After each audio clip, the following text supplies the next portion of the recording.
ஆண்டவரும் இரட்சகருமாகிய இயேசு கிறிஸ்துவின் நாமத்தினாலே உங்கள் அனைவரையும் வாழ்த்தி வரவேற்கின்றேன்.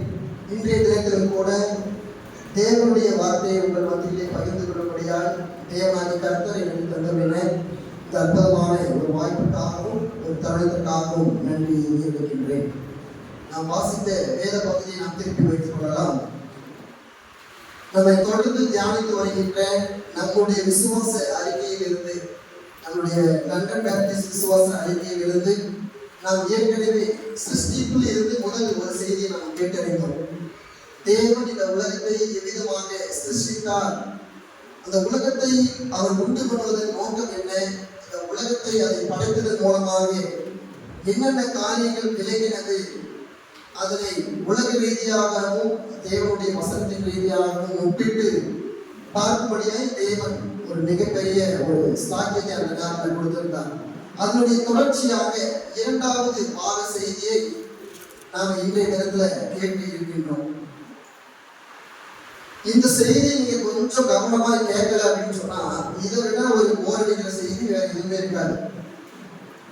இப்படிதான் ஒரு நாள் நான் பிரசங்கம் பண்ணிட்டு ஆராதனை முடிந்த உடனே வெளியே வரும்பொழுது ஒரு சகோதரன் வந்து கேட்டார், ஃபர்ஸ்ட் நீங்க ரொம்ப அருமையா செய்தியில கொடுக்குறீங்க, நல்லா அருமையா கொடுக்குறீங்க, ஆனா கொஞ்சம் இன்ட்ரெஸ்டிங்கா பேசுங்க பாஸ்டர், தூக்கம் வருது ரைட்டா அப்படின்னு சொல்லுங்க. நன்கு புரிந்து கொள்ளணும், எந்த ஒரு செய்தி உங்களுக்கு தூக்கத்தை உண்டாக்குதோ அந்த செய்தியை தான் ஆண்டவர் உங்களோடு பேசிக் கொண்டிருக்கிறான்னு அர்த்தம். ஏன்னு சொன்னா அந்த செய்தியை தான், அந்த செய்தியை கேட்கக்கூடாது, அந்த வசனத்தை இறுதியில் தியானம் பண்ணக்கூடாது, பிசாசானவன் உங்களுக்கு தூக்கத்தையும் கலக்கத்தையும் உண்டு பண்ணுவான். மற்ற எந்த செய்தி உங்களுக்கு ரொம்ப அருமையா இருக்குது, நீங்க மாஸ்டர் ரொம்ப என்னைக்கு இல்லாம நீங்க ரொம்ப நல்லா பேசுறாரு அப்படின்னு எந்த செய்தி உங்களுக்கு தோணுதோ அந்த செய்தியில நீங்கள் சரியான ஆவிக்குரிய காரியத்தை பெற்றுக்கொள்ள மாட்டீர்கள். அதனால செய்தியை நம்ம இன்ட்ரெஸ்டாக நம்ம இறுதியத்துக்கு ஏற்றவாறு செய்தியை நம்ம பேசக்கூடாது. நம்ம செய்திக்கு ஏற்றவாறு நம்முடைய இறுதியத்தை தயார் எடுத்து வைத்துக் கொள்ளணும். ஏன்னா உலகம் மனிதனுடைய இன்ட்ரெஸ்ட், மனிதனுடைய ஆர்வம், மனிதனுக்கு பிடித்த மாதிரி சொல்லி எல்லாத்தையும் மாத்திட்டு இருக்காங்க. அது போலதான் இப்ப ஊழியர்கள் எப்படி மாறிடுச்சுன்னா, ஒரு சினிமா துறைக்கு ஈடாக ஊழியமானது வளர்ந்து கொண்டிருக்கிறது. ஒரு முன்ன கிறிஸ்துவ பாடல் என்று சொன்னால் அது தேவனை புகழ்ந்து துதித்து பாடுகின்ற ஒரு பாடல் இப்ப எப்படி ட்ரெண்ட் ஆகும், ஒரு கிறிஸ்தவ பாடல் ட்ரெண்ட் ஆகும்னு சொன்னா என்னென்னலாம் இருக்கணும், எப்படிலாம் நாம அதுக்கு ஒத்திசைவு இருக்கணும், எப்படி நடனம் இருக்கணும்னு சொல்லி முழுமையாக ஒரு ஊழியத்தையும் ஒரு பிரசங்கத்தையும் ஒரு பாடலையுமே மக்களுடைய இறுதியத்திற்கு ஏற்ற, மக்களுடைய விருப்பத்திற்கு ஏற்றன்னு சொல்லி எல்லாவற்றையும் மாற்றிக்கொண்டே போய்கொண்டிருக்கிற சமயம். எனவே பிரசங்கத்தையும் நாம் அவ்விதமாக எதிர்பார்க்க கூடாது. நம்முடைய பிரசங்கத்திற்கு ஏற்ப நம்முடைய இறுதியத்தை சாய்க்க வேண்டுமே தவிர இறுதியத்திற்கு ஏற்ப பிரசங்கத்தை சாய்க்க கூடாது. அப்ப நீ பாஸ்ட் ஏதோ புரியாததாக பேச போறாரு, அதுதான் முன்கூட்டியே சொல்றாரு போல அப்படின்னு சொல்லி நீங்க தெரிந்து கொள்ளலாம்னு நினைக்கிறேன். சரி, ஏற்கனவே நம்ம பார்த்தோம் இந்த உலகத்தை தேவன் எவ்விதமாக உண்டாக்கினார், விஞ்ஞானம் அதை குறித்து என்ன சொல்லுது, அறிவியல் என்ன சொல்லுதுன்னு சொல்லி ஒரு மிகப்பெரிய ஒரு காரியத்தை குறித்து நாம பார்த்தோம். இன்றைய தினத்துல இந்த உலகத்தை உண்டாக்கின காரியத்தை நம்ம குறித்து தெரிந்து கொண்டோம். அடுத்தது இந்த உலகத்துல மனிதனை ஏன் தேவன் படைத்தார், மனிதனை படைத்தது யாரு, இந்த உலகம் என்ன நம்பிட்டு இருக்குது, நாம என்னத்தை விசுவாசிக்கிறோம், இந்த உலக மக்கள் என்னத்தை விசுவாசிக்கிறாங்க. நீங்க ஒரு சின்ன பிள்ளைகிட்ட போயிட்டு கேட்டீங்கன்னா, 5th 6th படிக்கிற ஸ்டூடெண்ட் கிட்ட போய் கேட்டீங்கன்னா மனுஷன் எப்படி உண்டானா அப்படின்னு சொன்னா இமீடியட்டா சொல்லுவாங்க, எப்படி உரங்கள் இருந்துதான் மனுஷன் உண்டானா அப்படின்னு சொல்லி. கொஞ்சம் கூட யோசிக்காம பிள்ளைங்க சொல்லும். சில மனிதர்களை பார்க்கும்போது நமக்கு அப்படிப்பட்ட ஒரு எண்ணம் தோணும், இது நம்ம உடனே குரலை தான் வந்துருக்கு போல அப்படின்னு சொல்லி. ஏன்னா கடந்த நாட்கள் நானும் ஒரு சகோதரம் ஒரு ஹோட்டல்ல சாப்பிட்டு இருக்கும் பொழுது அந்த ஹோட்டலை சர்வ் பண்ற ஒரு சர்வர் வந்து ரொம்ப கோபத்தோட வேண்டாம் வெறுப்பா சர்வ் பண்ணிட்டு இருக்காரு எல்லா சாப்பாட்டையும். பக்கத்துல ஒரு சகோதரர் பார்த்து சொல்றாங்க, இந்த மாதிரி மனுஷங்கள்லாம் பார்க்கும்போது தான் மனுஷன் குரல்ல வந்திருக்கிறது உண்மைதான் போல அப்படின்னு தோணுது அப்படின்னு சொன்னார். ஆனா உண்மையாகவே மனிதன் குரங்கிடமிருந்து தோன்றினானா என்று கேட்டா கிடையாது. அப்ப ஏன் இந்த உலகம் ஒரு பொய்யை திருப்பி உண்மையாக பார்க்குதுன்னு சொன்னா அவர்களுக்கு தேவனுடைய உண்மையை தெரிந்து கொள்வதில் விருப்பம் கிடையாது. மனிதர்களாகி நமக்கு என்ன பிரச்சனை, எது உண்மையோ அதை விரும்பவே மாட்டோம். உண்மையை பெற்று ஏற்றுக்கொள்ள நாம விரும்பவே மாட்டோம். ஆனா பொய்ய உடனடியாக நம்புவோம். எது பொய்யான தகவலோ, எது வதந்தியோ, எது உண்மை இல்லாத ஒரு காரியமோ அதை மனுஷன் என்ன செய்வான், அப்படியே நம்புவோம். 1800 ஆண்டுகளுக்கு முன்னாடி 1800 ஆண்டுகளுக்கு முன்னாடி என்ன செஞ்சாங்கன்னா, மக்கள் எல்லாருமே நம்பிட்டு இருந்தாங்க, இந்த உலகம் தேவனுடைய படைப்பினால் உண்டானது, உலகத்தையும் மனிதனையும் வானத்தையும் அதில் உள்ள யாவையும் தேவன் படைத்தார், தேவனுடைய படைப்பினால எல்லாம் உண்டானது என்று நம்பிக்கொண்டிருந்தார்கள். இந்த 18ஆம் நூற்றாண்டுல ஒரு மனிதர் தோன்றினார். அவர் பேர் தான் ராபர்ட் சார்லஸ் டார்வின் என்று சொல்லக்கூடிய ஒரு மனிதர், ஒரு விஞ்ஞானி தோன்றினார். அவரும் ஒரு கிறிஸ்துவ குடும்பத்துல பிறந்த ஒரு விஞ்ஞானி தான், ஒரு கிறிஸ்துவ குடும்பம் தான். அவருக்கு கிட்டத்தட்ட 13 பிள்ளைகள். அவங்க 13 பிள்ளைகள்ல கடைசி 2 பிள்ளைகள் பிறந்து இறந்த உடனே பேச துவங்கறதுக்கு முன்னாடி இறந்து போயிட்டாங்க. இறந்து போன அந்த 2 குழந்தைகளுக்காக இந்த டார்வின் என்ன செஞ்சாரோ, ரொம்ப துதித்தாரு. ஏன் அந்த 2 குழந்தைகள் கடவுள் காப்பாற்றல அப்படின்னு சொல்லி கடவுள் மறுப்பாளராக மாறினார். கடவுளே இல்லை என்று சொல்லி நம்ப ஆரம்பித்தார். உடனே அதன் மூலமாக திருச்சபைக்கு போறதை நிறுத்திட்டாரு, ஆராதனையில பங்கு கொள்வதை நிறுத்திட்டாரு, ஊழியத்திலையும் பைபிள் வசனத்திலையும் ஜெபம் பண்றதுல இருக்கிற ஆர்வத்தை எல்லாத்தையும் நிறுத்திட்டாரு. கொஞ்சம் யோசிக்க ஆரம்பிச்சாரு. அவருடைய தாத்தாவும் ஒரு சயின்டிஸ்ட் தான், அவங்களோட தாத்தாவும் ஒரு கடவுள் மறுப்பாளராகவே இருந்தார். உடனே இவரும் என்ன செஞ்சாருன்னா, இந்த உலகம் கடவுளால் உண்டாகல, இது விஞ்ஞானத்தினால உண்டாயிருக்கும், மனிதனையும் கடவுள் உண்டாக்கிருக்க மாட்டாரு, அது விஞ்ஞானத்தினால பிறந்திருப்பான்னு சொல்லி ஒரு தியரி, ஒரு கோட்பாடு ஒன்று உருவாக்குனாரு. அதுதான் இவால்யூஷன் தியரி, பரிமாண கொள்கைன்னு சொல்லி, பரிமாண மாற்ற கொள்கைன்னு சொல்லி ஒரு இவால்யூஷன் தியரின்னு ஒன்று உருவாக்குனாரு. அதில் தான் என்ன சொல்றாருன்னா, மனுஷன் ஆண்டவர் மூலமா உண்டாக்கல, அவன் குரங்கில் இருந்து வந்தான் அப்படின்னு சொல்லி ஒரு கோட்பாட்டை உருவாக்கி உலகம் முழுக்க அதை பிரபலப்படுத்தினார். எல்லா மக்களும் என்ன செஞ்சாங்க, அதை அப்படியே நம்ப ஆரம்பித்தார்கள். ஓஹோ, மனிதன் குரங்கிலிருந்து தான் உண்டாயிட்டாரு போல இப்படின்னு ஒரு சயின்டிஸ்ட் கண்டுபிடிச்சால் மக்கள் கொத்து கொத்தாக கூட்டமாக இந்த ஒண்ணுமே இல்லாத இந்த சயின்டிபிக்கல் தியரிக்கு அப்படியே நம்பினாங்க. இன்றளவுமே அந்த சயின்ஸ் தியரி நிரூபிக்கப்படாத ஒன்று என்பது அநேகருக்கு தெரியும். இந்த அறிவியல் செய்திகள் என்ன சொல்றாங்கன்னு சொன்னா, மனுஷன் குரங்கிலிருந்து தான் உண்டாவாங்க.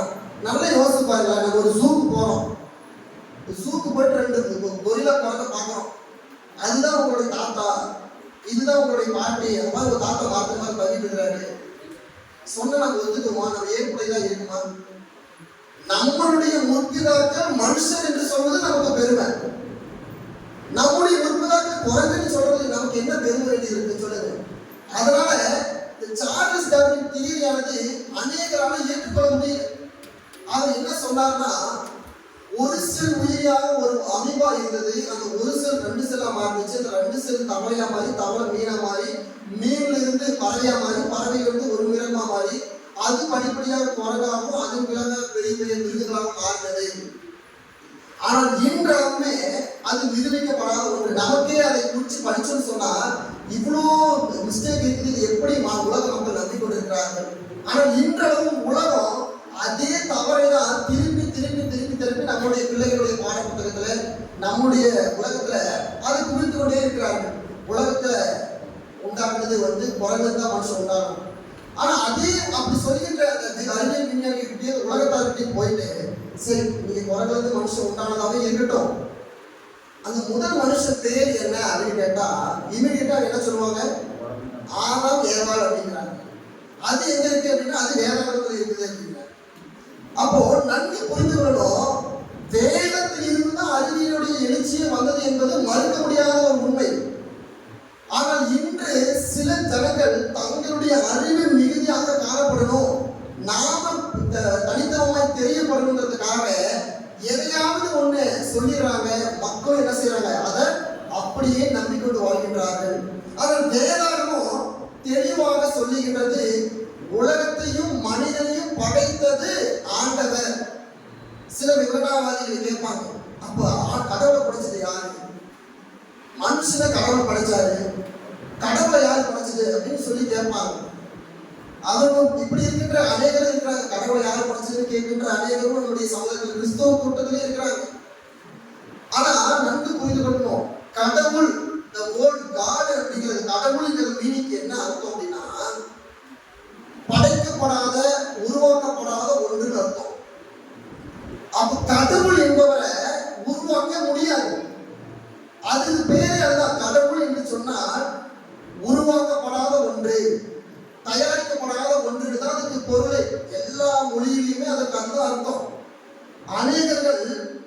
கடவுளை யார் படைத்தது என்று சொல்லி விவடாவாதத்துக்காகவே கேட்டுக்கொண்டிருக்கிறார்கள்.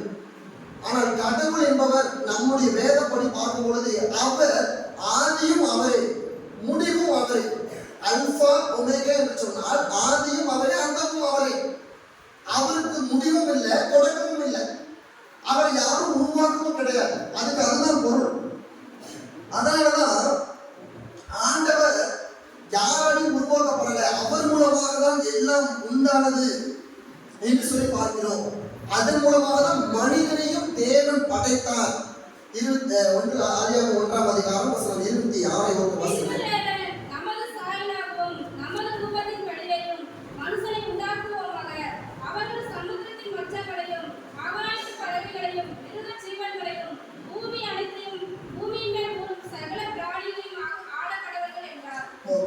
ஆண்டவர் எல்லாவற்றையும் உலகத்துல படைத்துட்டார். சூரியன், சந்திரன், இரவு பகல், வெளிச்சம், நட்சத்திரத்திலிருந்து ஓடுகின்ற, தாவுகின்ற, அளவுக்கு பறக்கின்ற எல்லா ஊர்வன பரப்பட எல்லா விலங்குகளையும் உருவாக்கிட்டாரு. இவை எல்லாவற்றையும் ஆளுமை செய்ய ஒருத்தர் தேவை என்று சொல்லி தேவன் மனிதனை பூமியில எப்படி உருவாக்குறாரு? அவருடைய சாயலாக உருவாக்கினார். எபிரேயர் 11 அதிகாரம் 3 ஒருத்தர் வாசிங்க. விசுவாசத்தினாலே நாம் உலகங்கள் தேவனுடைய வார்த்தையினால் உண்டாக்கப்பட்டது என்றும் இவ்விதமாய் காணப்படுகிறவைகள் தோன்றப்படுகிறவர்களால் உண்டாக்கப்படவில்லை என்றும் அறிந்திருக்கிறோம். முதல்ல நமக்கு ஒரு விசுவாசம் வேணும். இந்த உலகமும் அதில் உள்ள யாவும் தேவனால உண்டானதே தவிர உருவாக்கப்பட்ட படைப்புகளால உருவானது கிடையாது என்கின்ற விசுவாசம் வேணும். அதெல்லாம் எபிரேயர் 4:11 நம்ம மிக தெளிவாக எபிரேயர் 11:3 நம்ம தெளிவாக பார்க்கிறோம். அப்போ உலகத்தில் உண்டானவைகள் தேவனால் உண்டானது என்பதை முதல்ல நாம விசுவாசிக்க ஆரம்பிக்கணும். நம்ம விசுவாசிக்காதனால நமக்கு அநேக விதமான கேள்விகள் எழும்புகின்றது, அநேக விதமான குழப்பங்கள் நமக்கு நேரிடுகிறது. முதல்ல ஆணித்தரமாக நம்பணும், இந்த உலகத்தையும் மனிதனையும் உண்டாக்கினது சர்வ வல்லமையுள்ள என்னுடைய தேவன் உண்டாக்கினார் என்கிற விசுவாசம் நமக்குள்ளாக வேண்டும். அதுதான் வெளிப்படுத்தல 4 அதிகாரம் 11 வாசிக்கிறோம். வெளிப்படுத்தல விசேஷத்துல 4 அதிகாரம்.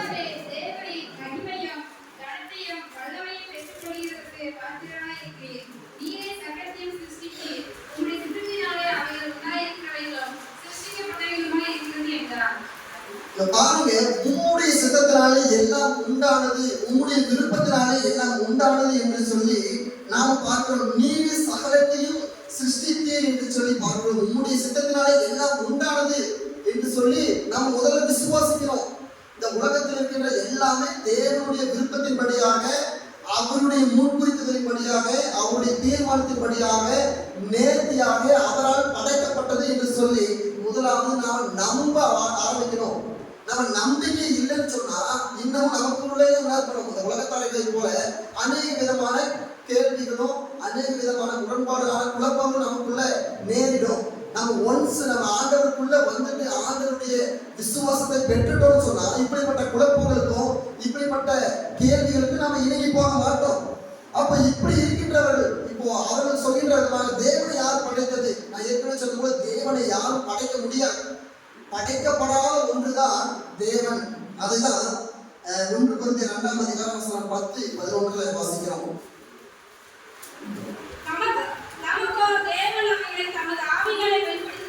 அந்த ஆவியானவர் எல்லாவற்றையும் தேவனுடைய ஆழங்களையும் ஆராய்ந்திருக்கிறார். மனுஷனுடைய ஆவியை அன்றி மனுஷரை எவன் மனுஷக்குரியவைகளை அறிவான்? அப்படி போல தேவனுடைய ஆவியை அன்றி ஒருவனும் தேவனுக்குரியவைகளை அறிய மாட்டான். எபிரேயர் 1 அதிகாரம் 1 வாசிக்கிறோம்.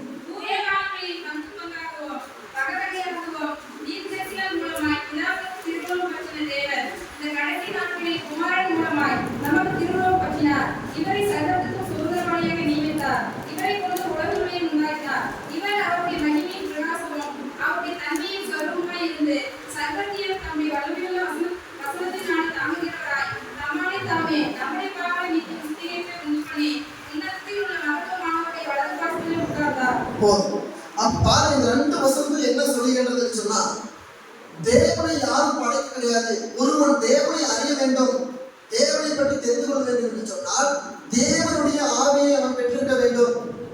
தேவனால உண்டானவைகள் தேவனால உண்டாக்கப்பட்டது என்று சொல்லி நம்புவார்கள். அப்ப தேவனுடைய காரியத்தை தெரிந்து கொள்ள வேண்டும் என்று சொன்னால் தேவனுடைய காரியம் நமக்குள்ளாக இருக்க வேண்டும். அப்போ தேவனுடைய அறிவு இல்லாம தேவனுடைய ஆவி இல்லாதவர்கள் தான் என்ன சொல்லுவாங்க, யார் கடவுள், கடவுள் எங்க இருக்கிறாரு, இப்படிப்பட்ட கேள்விகளை கேட்கின்றவர்களுக்குள்ள என்ன ஒரு இருக்குதுன்னா மனுஷீக தன்மைகள் தான் இருக்கும். அப்ப தேவனை அறிந்தவர்களுக்கு, தேவனை தெரிந்து கொள்கின்ற அறிவு உள்ளவர்களுக்கு தேவன் யார் என்பதும், அவருடைய குணாதிசயம் என்ன என்பதும், அவருடைய வல்லமை என்ன என்பதும், அவரால் என்ன செய்ய முடியும், அவர் என்ன செய்தார், என்னெல்லாம் செய்ய போகிறார் என்பதை தேவனுடைய அறிவு உள்ளவர்கள் அது பெற்றுக்கொள்ள முடியும்.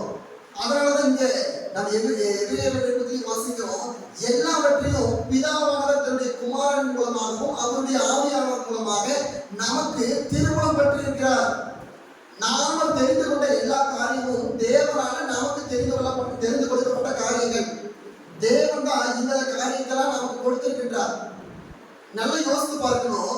தேவனுடைய காரியத்தை தெரிந்து கொள்வதற்கு நாம முதல்ல தேவனுடைய காரியத்தை பெற்றவர்களாக இருக்கணும். ஒருவன் ஒரு காரியத்தை விமர்சிக்க ஆரம்பிக்கிறான், ஒரு காரியத்தை குற்றப்படுத்த ஆரம்பிக்கிறான்னு சொன்னா முதல்ல அவன் அந்த காரியத்தை குறித்து ஆராய்ந்து அறிந்திருக்க வேண்டும். ஒருவர் ஒரு அரசியல் தலைவர்களை விமர்சிக்கிறான்னு சொன்னா அதற்கு நன்கு அரசியல் தெரிந்திருக்கணும். ஒருவர் ஒரு வேதாகமத்தினுடைய காரியங்களை பிரசங்கிக்கிறான்னு சொன்னா அவர் வேதாகம காரியத்தை நன்கு கற்றறிந்திருக்கணும். எதுவுமே தெரியாம கடவுள் இல்லை, கடவுள் யார் என்று சொல்லி கேட்கின்ற கேள்விகள் ஒரு அற்ப பிரயோஜனம் உள்ளது. அதான் கடவுள் இல்லை என்று சொல்பவன் மதியேடன், அவன் முட்டாள். கடவுள் இல்லை என்று சொல்கிறவன் மதியேடன் என்று சொல்லி வேதத்துல நம்ம வாசிக்கிறோம். இன்னொரு வசனத்தை வாசிங்க. உபாகமம் 29ஆம் அதிகாரம் வசனம் 29. 29ஆம் அதிகாரம் 29. மறைவானவைகள் நம்முடைய தேவனாகிய கர்த்தருக்கு உரியவைகள், வெளிப்படுத்தப்பட்டவைகளோ இந்த நியாயப்பிரமாணத்தின் வார்த்தைகளின் படிதான் செய்யும்படிக்கு நமக்கும் நம்முடைய பிள்ளைகளுக்கும் என்னென்னும் உரியவைகள். இங்க பாருங்க, மறைவானவைகள் எவைகளோ அது மறைவானவைகள், தேவனுடைய மறைக்கப்பட்டது. எது நமக்கு வெளிப்படுத்தப்பட்டிருக்கிறதோ அது தேவன் நமக்கு கொடுத்தது. ஆனா மனுஷன் என்ன செய்யறான், ஆண்டவர் எதை நமக்கு மறைவாக வைத்திருக்கிறாரோ அதை தெரிந்து கொண்டு போய் என்ன செய்யறான், மூக்க நுழைக்கிறாங்க. தேவன் எதை கொடுத்தாரோ அதை பெற்றுக்கொண்டால் நமக்கு போதுமானது. மறைவான காரியத்தை தேவன் அவர் வெளிப்படுத்தும் போது அவர் வெளிப்படுத்துவார். அவர் அதுதான் இது மட்டும் உங்களுக்கு தெரிஞ்சா போதும், இவ்வளவு உங்களுக்கு தெரிஞ்சா போதும் என்று சொல்லி தேவன் நம்ம அனுமதிக்கிறார் என்று சொன்னால் அவ்வளவு காரியங்கள் நமக்கு தெரிந்தால் போதுமானது. அதனாலதான் யோவான் 10ஆம் அதிகாரத்துல ஆண்டவர் இந்த கடைசி காலத்துல என்னென்னலாம் சம்பவிக்கும் அப்படின்னு சொல்லும் பொழுது எல்லாவற்றையும் பட்டியலிட்டு போறாரு. கடைசி காலத்துல உங்களுக்கு இப்படிலாம் பிரச்சனைகள் உண்டாகும், இயேசுவை என்னை ஏற்றுக்கொள்கிறவர்களுக்கும் என்னை விசுவாசிகளுக்கும் உபத்திரவங்கள் உண்டாகும், உங்களை கொள்ளுவார்கள், உங்களை பகைப்பார்கள், உங்களை அடிப்பார்கள் என்று சொல்லி தேவன் ஒவ்வொரு பட்டியலை சொல்லிட்டு கடைசியை சொல்றாரு. இன்னும் அநேகம் இருக்கின்றது, அதை சொன்னால் நீங்கள் தாங்க மாட்டீர்கள் என்று சொல்லி ஆண்டவர் முடிப்பார். அப்போ ஆண்டவர் எவ்வளவு காரியத்தை நமக்கு வெளிப்படுத்துறாரோ அதுதான் நமக்கு. அதை மிஞ்சி நம்ம என்ன செய்யக்கூடாது, யோசிக்க கூடாது, யோசிக்க முடியாது. அதனாலதான் இன்னும் சில மதியர்களுக்கு யார் கடவுள் என்றே தெரியாத அளவிற்கு அவருடைய அறிவு மழுங்கி போய் கிடைக்கின்றது. அவர்கள் இன்னமும் தேடிக்கொண்டிருக்கிறார்கள். எப்படி யூதர்கள் இன்னமும் இஸ்ரேல் தேவாலயத்துல போய் முட்டிக்கிட்டு இன்னும் மேசியா வருவார் முட்டி கொண்டிருக்கிறார்களோ அதே போல இன்றும் அநேக மக்கள் கடவுள் இல்ல, கடவுள் ஒரு கிடையாதுன்னு சொல்லி அவருடைய அறிவை மழுங்கி போய் வைத்துக் கொண்டிருக்கிறார்கள். கடவுள் யார் என்பதை தெரிந்து கொள்ளணும்னு சொன்னா அவரை அறிகின்ற அறிவு முதல்ல நமக்கு தேவை. இப்ப நாமளும் ஆண்டவரை அறிந்திருக்கிறோம் என்று சொன்னால் நமக்கு அவரை அறிந்து கொள்ளும்படியான அறிவு நமக்கு பரிபூர்ணமாய் கொடுக்கப்பட்டிருக்கிறது. அது அவருடைய ஈவாக நமக்கு வழங்கப்பட்டிருக்கிறது. அதனாலதான் நீங்களும் நான் இந்த நேரத்துல உண்மையான தெய்வம் யாரு, ஆண்டவராகிய இயேசு கிறிஸ்துவின் வல்லமை என்ன, ஏன் அவரை நாம் விசுவாசிக்கிறோம், ஏன் அவரை நாம் நம்புறோம். உலகத்தில் எத்தனையோ கோடிக்கணக்கான தெய்வங்கள் உண்டு, பல கோடி கணக்கான தெய்வங்கள் இருக்குது, பல விதமான மதங்கள் இருக்கிறது. ஏன் நம்ம கிறிஸ்துவை நிலைத்திருக்கிறோம்னு சொன்னா தேவன் கிறிஸ்துவிலே நாம் நிலைப்பட்டிருக்கும்படியாக, அவரை அறிந்து கொள்ளும்படியாக நமக்கு அவர் மீது வைத்திருக்கின்ற ஆணித்தனமான அறிவை நமக்கு கொடுத்திருக்கிறார். அதனாலதான் உலகத்துல இன்று பல மடங்கு தேசங்களில் கிறிஸ்தவம் வளர்கிறது என்று சொன்னால் ஏன் உண்மை இல்லாமல் இது வளராது, சத்தியத்தின் வழியாக தான் வளர்கின்றது. அதனால்தான் இன்று அநேக ஜனங்கள் கிறிஸ்துவை ஏற்றுக்கொள்கிறார்கள், உண்மையை பக்கம் திரும்புகிறார்கள் என்று சொன்னால் கிறிஸ்து எல்லாவற்றையும் அவர்களுக்கு வெளிப்படுத்தி அவர்களை அவருடைய பார்வைக்குள்ளாக அவருடைய பாதுகாப்பிற்குள்ளாக அவர்களை இழுத்து கொண்டிருக்கிறார். அப்போ கடவுளை யாரும் படைக்க கிடையாது, கடவுளாலே எல்லாம் படைக்கப்பட்டது என்று சொல்லி நாம் முதல்ல விசுவாசிக்க ஆரம்பிக்க வேண்டும். அடுத்ததாக தேவன் மனிதனை அவர் சாயலாக படைத்தார் என்று சொல்லி பார்க்கிறோம். என்ன அவர் சாயல்? நாம பார்க்கிறோம், தேவனுக்கு ரூபம் ஒன்றும் இல்லை, அவருக்கு ரூபமே இல்லை, அவர் சாயலாக படைத்தார். In his image of God created the human அப்படி பார்க்கிறோம். அவருடைய சாயலாக படைத்தார் என்று சொல்லி பார்க்கிறோமே. எது அவருடைய சாயல் என்று சொல்லி பார்த்தோம் சொன்னால், முதலாவது தேவன் மனிதனை உண்டாக்கினார். அவருடைய சாயல் எப்படி உண்டாக்குகிறார்? தேவனுடைய சாயல் என்னன்னு சொன்னா நித்திய ஜீவன். அதுதான் நமக்கு நித்திய ஜீவனோடு மனிதனை உண்டாக்கினார். இரண்டாவது பரிசுத்தமாக நம்மை உண்டாக்கினார். நித்திய ஜீவனோடு, அழிவில்லாத ஜீவனோடு, அழிவில்லாத ஆத்மாவோடு, பகுத்தறியத்தக்க யோசிக்கத்தக்க மனிதனை தேவன் உண்டு பண்ணினார். ஆதியாகமம் 2ஆம் அதிகாரம் 7 வாசிங்க. தேவனாகிய கர்த்தர் மனுஷனை பூமியின் மண்ணினாலே உருவாக்கி ஜீவ சுவாசத்தை அவன் நாசியிலே ஊதினார். மனுஷன் ஜீவ ஆத்மாவானான். நல்லா பாருங்க, ஜீவ சுவாசத்தை ஆண்டவர் மனிதனுக்கு கொடுத்தார். அவன் ஜீவ ஆத்மாவானான். அப்படின்னா அழியாத ஆத்மா. ஜீவ ஆத்மா என்று சொன்னால் அழியாது. மனிதன் இறக்கக்கூடாதபடிதான் உருவாக்கினான். மனிதனுக்கு மரணம் இல்லாத ஒரு வாழ்க்கை கொடுக்கப்பட்டது. மனிதனை தேவன் மரணம் இல்லாமல் உண்டு பண்ணினார். அடுத்ததாக அவனை பரிசுத்தத்தோடு உண்டு பண்ணினார். அதுதான் மிக முக்கியம். அவருடைய இமேஜ், அவருடைய சாயல் என்று சொன்னால் தேவனுடைய சாயல் பரிசுத்தத்தை குறிக்கிறது. தேவன் எப்படி பரிசுத்தராக இருக்கிறாரோ அவரை போலவே மனிதர்களாகி நம்மையும் அவர் பரிசுத்தத்தோடும் அறிவோடும் நீதியோடும் நம்மை உண்டு பண்ணினார். பிரசங்கி 7ஆம் அதிகாரம் 29 வசனத்தை வாசிக்கிறான்.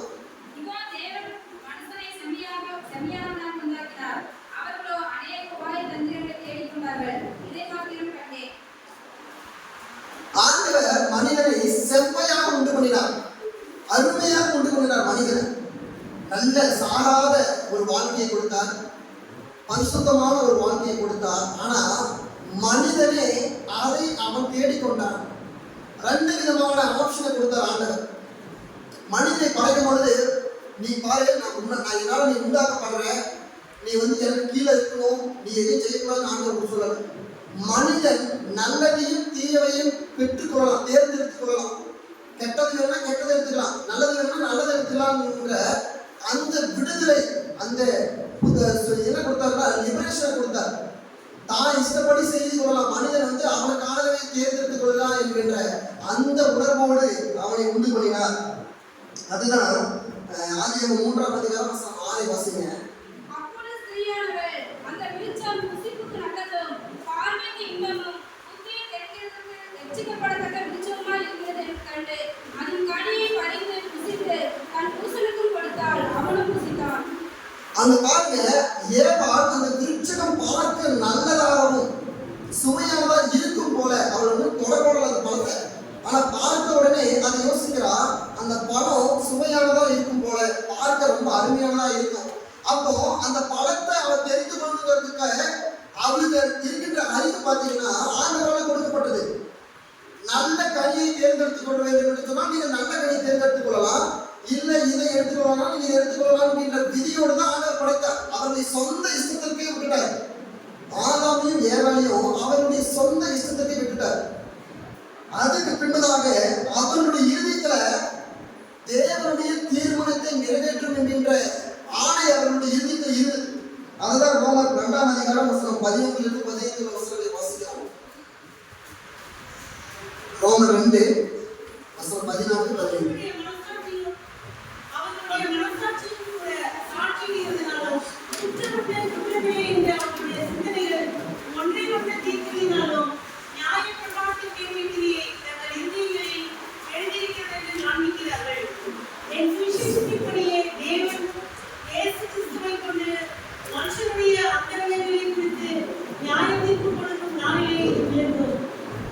இங்க பாத்தீங்கன்னா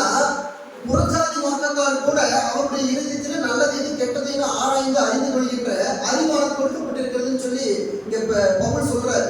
அப்போ மனிதனுக்கு இயல்பாகவே ஆண்டவர் என்னத்தை கொடுத்தாருன்னா, நல்லது எது கெட்டது எதுன்னு தேர்ந்தெடுத்துக் கொள்கின்ற அறிவை கொடுத்தார். அதெல்லாம் நம்ம 6ஆம் அறிவு பகுத்தறிவு நம்ம சொல்றோம். அந்த பகுத்தறிகின்ற அறிவை தேவன் மனிதனுக்கு இயல்பாகவே கொடுத்திருந்தார். மனிதனுக்கு தேவையானவற்றை அவனே தேர்ந்தெடுத்துக் கொள்ளலாம். அங்க நோ ரெஸ்ட்ரிக்ஷன், அங்க எந்த ஒரு நிபந்தனையும் இல்லை. அவன் நல்லது வேண்டும் என்று சொன்னால் நல்லதை எடுத்துக் கொள்ளலாம், கெட்டது வேண்டும் என்று சொன்னால் கெட்டதை அவன் தீர்மானித்துக் கொள்ளலாம் என்கின்ற விதிமுறையோடு தான் அவன் உண்டாக்கப்பட்டான். மனிதனை முழு சுதந்திரவாளியாக தேவன் அனுமதித்தார். இப்ப உங்களுக்கு தான் ஒரு கேள்வி எழுப்பும். கடவுள் எல்லாம் அறிந்தவர் தானே, அவருக்கு எல்லாமே முன்கூட்டியே தெரிந்தானே. மனிதனை படைத்தா மனிதன் பாவத்தை செய்வானோ அந்த தவறான கனியை புசிப்பான்னு சொல்லி ஆண்டவருக்கு முன்கூட்டியே தெரிந்திருந்தானே. ஏன் இருந்தும் ஆண்டவர் மனிதனை படைக்கணும் அப்படிங்கிற ஒரு கேள்வி உங்களுக்குள்ள எழுதணும். ஏன்னா இப்படிப்பட்ட கேள்வி எல்லாருக்கும் இயல்பாக இருக்கும். ஆண்டவர் எல்லாவற்றையும் அறிந்தவர், சர்வ வியாபி, எல்லாவற்றையும் தெரிந்தவர். நம்ம மனிதன் உண்டாக்க போறோம், மனிதன் பாவத்தை செய்வான், மனிதனை நம்ம இப்படி எல்லாம் தண்டிக்க போறோம், அவன் இப்படி இருப்பதால இந்த நாளா நடக்கும்னு சொல்லி அவன் எல்லாவற்றையும் தெரிந்தவர் தான். இருந்தாலும் ஏன் ஆண்டவர் மனிதனை பூமியில படைக்கணும்? நான் ஏற்கனவே ஒரு வாட்டி சொல்லியிருக்கிறேன். மனிதர்களாகி நமக்கு மட்டும்தான் ஒரு விஷயத்தை நினைச்சிட்டு அதை நம்ம செய்யறதும் செய்யாம விடுறது நம்மளுடைய விருப்பம். இன்னைக்கு சர்ச்சுக்கு போகலான்னு நினைச்சிட்டு இன்னைக்கு நான் நினைச்சிட்டு நான் போறதும் போகாதும் என்னுடைய விருப்பம். நான் போகலான்னு இல்லை. இன்னைக்கு நம்ம நல்ல ஒரு இந்த கலர் ட்ரெஸ் போடலாம்னு நினைச்சிட்டு அந்த கலர் ட்ரெஸ் போட்டாலும் போடலாலும் நம்மளுடைய விருப்பம். கடவுளுக்கு அப்படி கிடையாது, தேவனுக்கு அப்படி கிடையாது. தன்னுடைய யோசனையில அவர் எதை ஆக வேண்டும் என்று சொல்லி நினைக்கிறாரோ அது நடந்து முடிந்ததுன்னு அர்த்தம். நன்கு புரிந்து கொள்ளணும். தேவனுடைய சிந்த பார்வையில பார்க்கும் பொழுது அவர் ஒரு விஷயத்தை செய்யணும்னு நினைச்சாலே அது செய்து முடிக்கப்பட்டதுன்னு அர்த்தம். இப்ப ஆதாம உண்டு பண்ணணும்னு அவர் யோசிச்சாரு. இல்லை இவன் தவறு செய்வான், இவன் பாவம் செய்வான், இவனை உண்டு பண்ண வேண்டாம் அப்படின்னு அவர் நினைப்பவர் கிடையாது. அவர் நினைக்க கிடையாது. அவர் நினைத்தாலே அது நிறைவேறினது என்று சொல்லி அர்த்தம். உங்களுக்கு இன்னும் மிக தெளிவாக நான் சொல்றேன். ஆதியாகமம் 1ஆம் அதிகாரம் 28வது வசனத்தை வாசிங்க.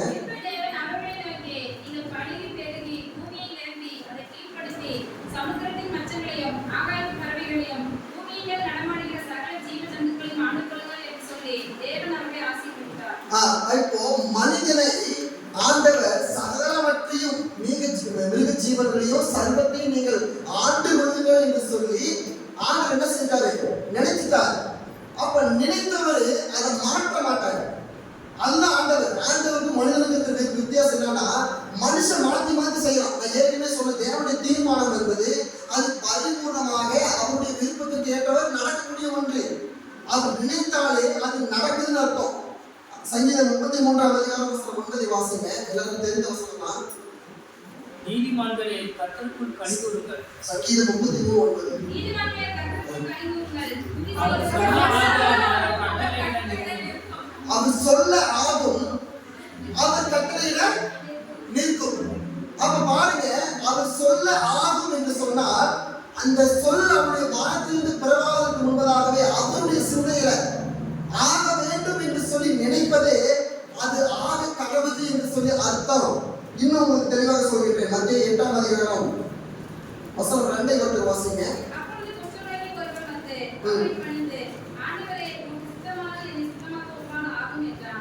அதே மத்திய 26:61. தேவனுடைய ஆலயத்தை இடித்துப் போடவும் 3 நாளைக்குள்ளே அதை கட்டவும் என்னாலே ஆகும் என்று இவன் சொன்னான் என்றார்கள். இங்க பாருங்க, 2 வசனத்துக்கு ஒப்பிடும் பொழுது அங்க என்ன ஒன்றாக இருக்குன்னா, தேவனே உமக்கு சித்தமானால் என்னை சொந்தமாக உம்மாலே ஆகும். 2வது வசனத்துல இவன் தேவாலயத்தை இடித்து மீண்டும் அதனை கட்டுவது அவனால் ஆகும் என்று சொல்கிறான். அப்ப இங்க ஆகும் என்று சொல்லப்படுகின்ற இந்த பதம் நடத்தப்படுகின்ற காரியம் கிடையாது. ஆண்டவர் அதை நினைச்சிட்டாலே, அந்த நினைப்பு அவருடைய சிந்தையில எட்டிச்சினாலே அது நடந்து முடிக்கப்பட்டதுன்னு அர்த்தம். ஆண்டவர் ஒரு விஷயத்தை நினைச்சிட்டு அதை மாற்றி பண்ணுகின்றவர் கிடையாது. அவர் நினைத்தாலே அது பரிபூர்ணமாக ஆக கடவுது என்று அர்த்தம். அதனாலதான் சொல்றாரு ஒருவன் விசுவாசத்தினாலே ஒரு மலையை தகர்ந்து போ என்று சொல்லி அவன் விசுவாசித்தனால் அது அப்படியே அவனுக்கு ஆக கடவுது. மார்க் 11ஆம் அதிகாரம் வசனம் 23 வாசிங்க. எவனாகிலும் இந்த மலையை பார்த்து நீ பெயர்ந்த சமுத்திரத்தில் தள்ளத்து போ என்று சொல்லி நான் சொன்னபடி நடக்கும் என்று நான் இருதயத்திலே சந்தேகப்படாமல் விசுவாசித்தார்.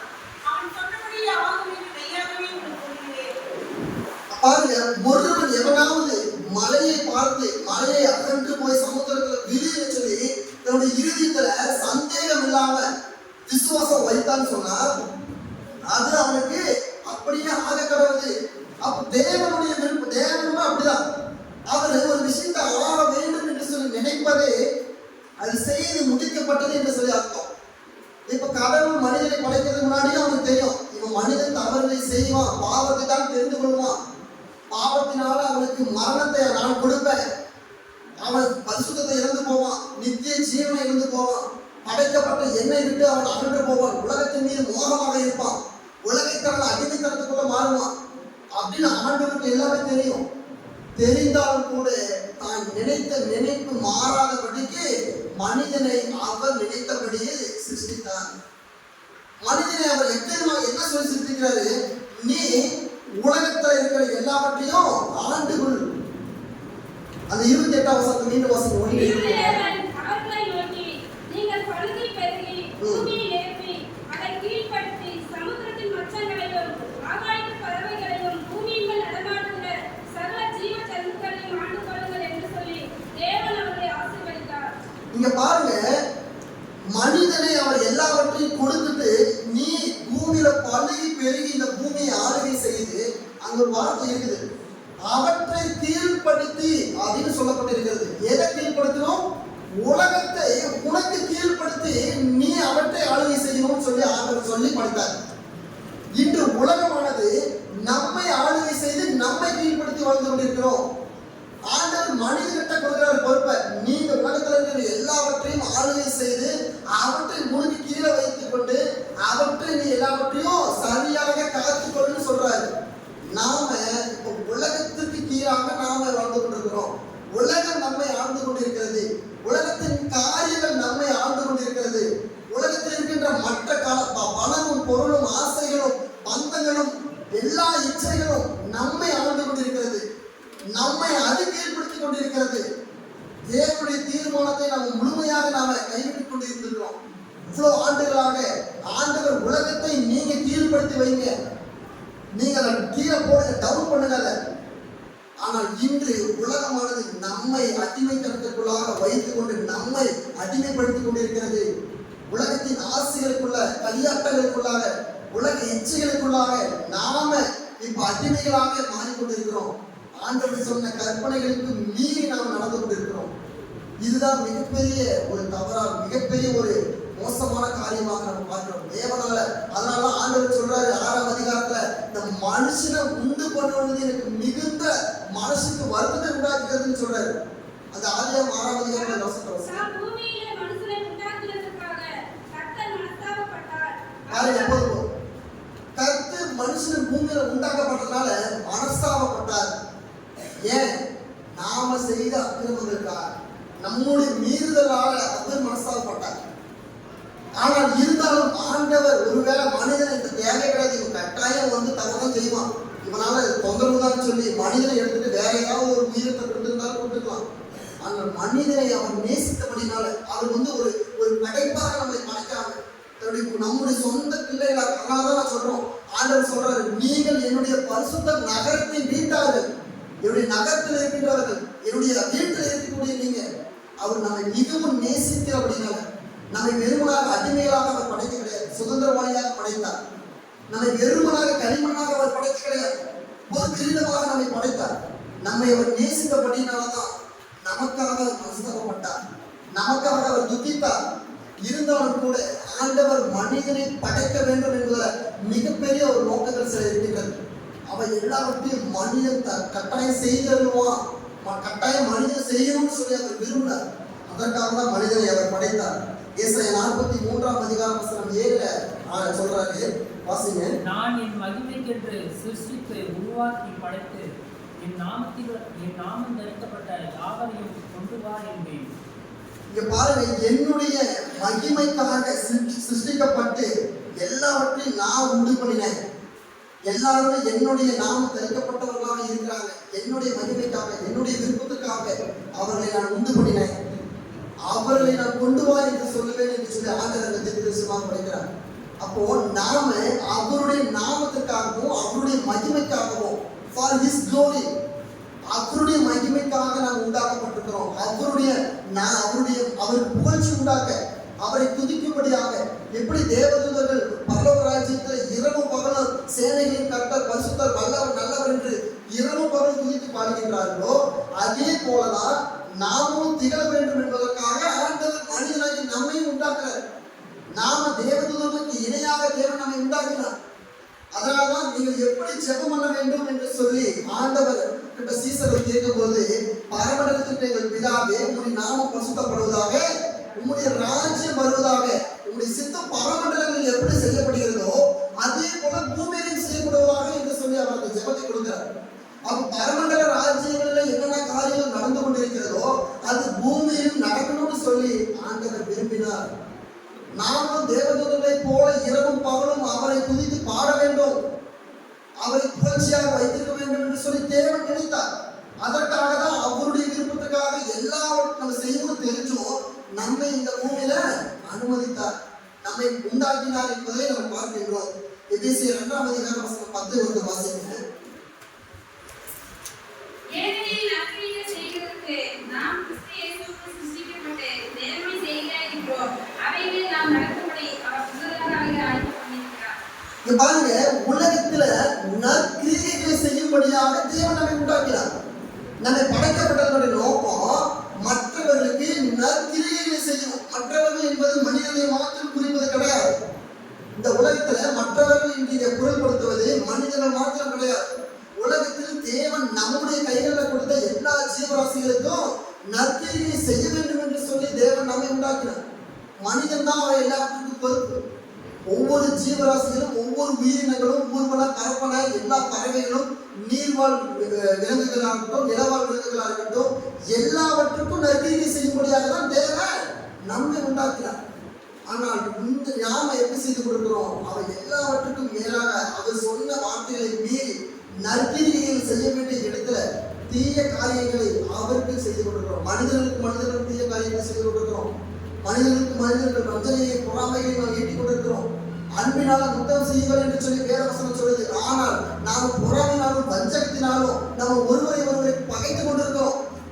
ஒரே திருச்சபை, ஒரே ஐக்கியம், ஒரே சபை, ஒரே கிறிஸ்துவர்கள் என்கின்ற உணர்வு இல்லாம விரோதிகளை போல நாம் என்ன செய்து கொண்டிருக்கிறோம்? மூட குணத்தோடு, சண்டை குணத்தோடு மற்றவர்களை பகைத்துக் கொண்டிருக்கிறோம். ஆண்டவர் அதற்காக நம்மை உண்டாக்க கிடையாது. நாம இப்படிலாம் இருந்தோம்னு சொன்னா மீண்டுமாக தேவனை மனஸ்தாபப்படுத்துகின்றவர்களாக காணப்படுகிறோம். நற்கிரியைகளை செய்யும்படியாக தேவன் முன்னதாகவே அதனுடைய தீர்மானத்தின்படி நம்மை உண்டாக்கினார் என்று சொல்லி நாம் பார்க்கின்றோம். 12ஆம் அதிகாரம் வசனம் 13 அதிகாரம் வாசிங்க. காரியத்தின் கடைத்துகையை கேட்போமாக, தேவனுக்கு பயந்து அவர் கற்பனைகளை கைக்கொள், எல்லா மனுஷர் மேலும் விழுந்த கடமை இதுவே. தேவனுக்கு பயந்து அவருடைய கற்பனைகளை கைக்கொள், இது எல்லா மனுஷர் மேலும் விழுந்த கடமை, தலையாத கடமை. அப்போ மனுஷனை தேவன் படைப்பதனுடைய நோக்கம், பெரிதான நோக்கம் என்னன்னு சொன்னா, அவருடைய கற்பனைகளையும் கட்டளைகளையும் நாம் அப்படியே ஏற்று அதன்படி நடக்கணும். அவருக்கு பயந்து பயபக்தி வாழணும் என்பதற்காக தான் தேவன் நம்மை படைத்தார். இன்று நாம தேவ பக்தி இல்லாதவர்களாக இருக்கிறோம். நமக்குள்ள தேவ பக்தி மிகுந்த குறைவாக காணப்படுது. அதனாலதான் துணிகரமான பாவங்களை நாம் வெளிக்கொண்டு வருகிறோம். ரகசியமான பாவங்கள், துணிகரமான பாவங்கள் 2 இருக்குது. இந்த துணிகரமான பாவங்கள் எங்க நம்ம செய்வோம்னு சொன்னா, கொஞ்சம் கூட தேவ பயம் இல்லாம இருக்கின்றவர்களுக்கு தான் அந்த துணிகரமான பாவம் செய்கின்ற அளவுக்கு அந்த யோசனைகள் வரும். தேவன் நம்மை பார்த்து கொண்டிருக்கிறார், நம்மை கண்டிப்பார். நம் பாவம் செய்தவர் அவர் கடிந்து கொள்வார், அவருடைய கோபாக்கை நம் மீது வரும் என்கின்ற எண்ணம் இல்லாம நாம எந்த துணிகரமாக ஒரு தவறை செய்ய ஞாபகமோ அங்கே தேவ பயம் இல்லாமல் நாம் காணப்படுகின்றோம். மிகுந்த கோபாக்கினைக்குள்ளாக நாம் ஆளாகி போய்விடுவோம். தேவ பயம் இல்லாமல் நாம் வாழ்ந்தோம் என்று சொன்னால் மிகுந்த கோபாக்கினையின் நாளில தேவனுடைய நியாயத்திற்கு நாளில நாம் கணக்கு ஒப்புவிக்க வேண்டும். எவ்வளவு பாவங்கள் நாம் துணிகரமாக செய்து கொண்டிருக்கிறோம் யோசித்து பாருங்கள். தேவ பக்தி இல்லாமல், பயபக்தி என்பதை காட்டிலும் நமக்கு தேவ பக்தி இல்லாமல் நம்ம கடவுள் அதை பார்த்து கொண்டிருக்கிறார் அது என்கின்ற உணர்வு இல்லாமல் நாம் மிகுந்த துணிச்சலோடு நாம் பாவங்களை செய்து கொண்டிருக்கிறோம். அதுதான் தேவனுக்கு மிகுந்த சஞ்சலத்தையும் மனஸ்தாபத்தையும் வருத்தத்தையும் உண்டாக்கி கொண்டிருக்கிறவர்களே. கடைசியாக தீத்து 2ஆம் அதிகாரம் 14 வசனத்தை வாசிப்போம். அவர் நம்மை சகல அக்கிரமங்களிலிருந்து மீட்டுக்கொண்டு நமக்குரிய சொந்த ஜனங்களாகவும் நற்கிரியைகளை செய்ய பக்தி வைராக்கியம் உள்ளவர்களாகவும் நம்மை சுத்திகரிக்கும்படி நமக்காக தம்மைத்தானே ஒப்புக் கொடுத்தார்.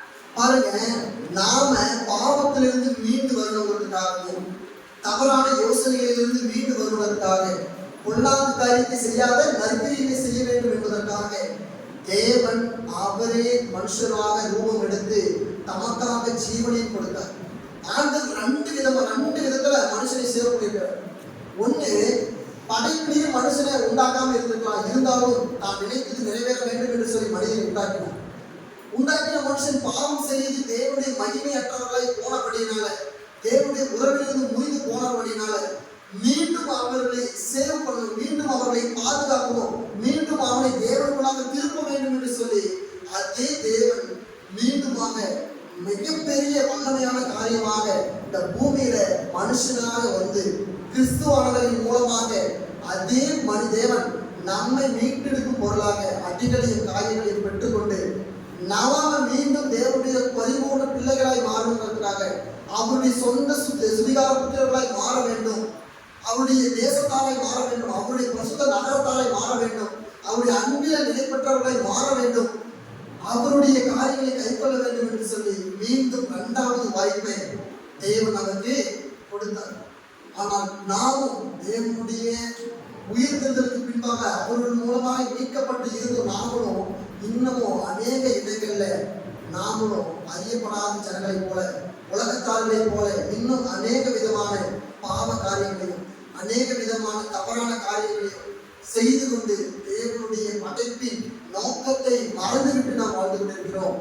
அதே சமயம் தேவன் படைப்பு எவ்விதமாக யோசித்தார், மனிதனை படைத்ததற்கு மிகுந்த மனஸ்தாபம் அப்படின்னு சொல்லி அவரே அவரே டிக்ளேர் பண்றார், அவரே அறிக்கையிடுகிறார். அதை மீண்டும் மீண்டுமாக நாம் என்ன பண்ணிக்கின்றோம், நிரூபித்துக் கொண்டே இருக்கின்றோம். கிறிஸ்துவுக்கு பிரியமானவர்களே, தேவன் நம்மை ஏதோ தானோ என்று சொல்லி ஒரு செடியை போல, ஒரு பூண்டை போல, ஒரு புல்லை போல நம்மை உருவாக்க கிடையாது. ஏன் ஆண்டவர் ஒவ்வொரு படைப்பையும் ஒவ்வொரு நாளும் படைக்கிறோம்? ஒரு நொடி அவருக்கு போதுமானது. இங்க மலைகள் வேண்டும், அங்க மலைகள் வேண்டும், எல்லாம் உண்டாகணும்னு நினைச்சாருன்னா ஒரு நொடி போதுமானது. அவர் எல்லாமே சகலம் உண்டாகிருக்கும். ஆனால் உலகத்தை அவர் ஏதோ தானோ என்று உண்டாகல. எல்லாவற்றையும் பார்த்து பார்த்து எந்த பகுதியில மலைகள் இருக்கணும், எந்த பகுதியில கடல் தண்ணி இருக்கணும், எந்த பகுதியில நன்னீர் இருக்கணும், எந்த பகுதியில காடுகள் இருக்கணும், எங்க வளவாழ் உயிரினங்கள் இருக்கணும், எங்க மனிதர்கள் இருக்கணும், எல்லாவற்றையும் நேர்த்தியாக பார்த்து பார்த்து செய்து கொண்டிருக்கின்றார். ஆனால் உலகம் இப்பொழுது விஞ்ஞானத்திற்கு அடிமைத்தனத்துக்குள்ளாக மாறினதுனால, உலகத்திற்கு நாம் அடிமைகளை மாறினதுனால தேவனுடைய படைப்பை நாம் நோக்கத்தை மறந்துவிட்டோம். இப்ப மலைகள் எப்படி உண்டாகுதுன்னு சொல்றதுக்கு புதிதாக இப்போ ஒரு விஞ்ஞான ஆராய்ச்சின்னு சொல்றாங்க. எப்படி மலைகள் எல்லாம் உண்டாயிருக்கும் அப்படின்னு கேட்டதுக்கு, இந்த எவரெஸ்ட் மலைகள் எல்லாம் எப்படி உண்டாச்சுன்னு சொல்லும்போது அதற்கு ஒரு கட்டுக்கதை ஒன்று வச்சிருக்கிறாங்க. இந்திய தேசம் ஆஸ்திரேலிய கண்டத்திலிருந்து மெதுவாக நகர்ந்து வந்து ஆசிய கண்டத்தோடு இணைந்தது. அந்த நகர்ந்தனால ஏற்பட்ட நிலப்பகுதியோட உச்சம் தான் எவரெஸ்ட் சிகரம், இமயமலை என்று சொல்லி இப்போ விஞ்ஞானத்துல ஒரு கோட்பாட்டை கொண்டு வராங்க. எதுவுமே மனிதனாலையும் சயின்டிஸ்டிக்காலையும் இந்த உலகம் உண்டாக கிடையாது. ஆண்டவர் எல்லாவற்றையும் அங்கங்க உண்டு பண்ணினார். எந்த பகுதியில பனிமலைகள் இருக்கணும், எந்த பகுதியில வெறும் காடுகள் இருக்கணும், எல்லாவற்றையும் தேவன் ஒவ்வொரு நாளாக, அதுக்காக முழு ஒவ்வொரு நாளாக அவர் எடுத்துக்கொண்டு திட்டமிட்டு தெளிவாக உலகத்தை உண்டாக்கினார். அதன்படிதான் மனிதர்களையும் அவர் தெளிவாக உண்டு பண்ணினார். ஏதோ தானோ என்று உண்டாக்கவில்லை. அவர் மிகுந்த கவனத்தோடு ஜாக்கிரதையோடு மனிதனை உண்டாக்கினார். ஆனால் உண்டாக்கப்பட்ட மனுஷன் எப்படியும் அவன் பாவம் தான் செய்வான், ஆண்டவர் தெரிந்தாலும் இருந்தாலும் ஒரு நம்பிக்கை, அவன் நல்ல ஒரு காரியத்தை தெரிந்து கொள்வான் என்று சொல்லி நம்பினார். ஆனால் மனிதன் பாவத்தையே அவன் தெரிந்து கொண்டு தேவனுடைய மகிமையை இழந்து போனான். அவன் தேவனுடைய உறவிலிருந்து தள்ளப்பட்டான். ஆனால் தள்ளப்பட்ட மனிதனை கிறிஸ்துவவர் மீண்டுமாக தேவனோடு இணைப்பதற்காக அவரே தன்னுடைய சொந்த ஜீவனையும் கொடுத்து நம்மை தேவனுடைய உறவில் மீண்டும் வைத்திருக்க வேண்டும் என்று சொல்லி அவர் நிர்ணயம் செய்தார். ஆனால் அதையும் இன்று அநேகர்கள் நாம அதையும் நாம் யோசிக்காமல் இன்றளவும் சிந்தை ரீதியாக, சரீர ரீதியாக, மன ரீதியாக அநேக குற்றங்களை பாவங்கள் செய்து தேவனுடைய மகிமை கற்றவர்களாய் மாறி போகிறோம்.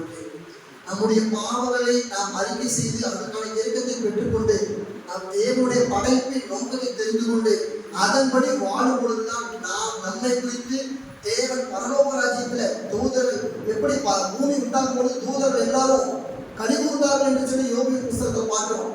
பூமியை படைச்ச உடனே பரலோக ராஜ்யத்துல மிகுந்த கலிப்பு உண்டானது, மிகுந்த சந்தோஷம் உண்டானது என்று சொல்லி யோபின் புஸ்தகத்தை பார்க்கிறோம்.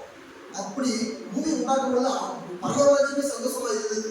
ஆனால் இப்ப இருக்கின்ற நிலைமை, இப்போ மனிதர்களாகி நாம் வாழ்ந்து கொண்டிருக்கின்ற வாழ்க்கை பார்த்து ஆண்டவர் துக்கித்துக் கொண்டிருக்கின்றார். எனவே நாம் தொடர்ந்து நம்முடைய பாவ வாழ்க்கையை விட்டு நாம் திரும்புவோம். தேவன் தாமே நம்மை ஒவ்வொருவரையும் ஆசீர்வதிப்பாராக. ஆமென்.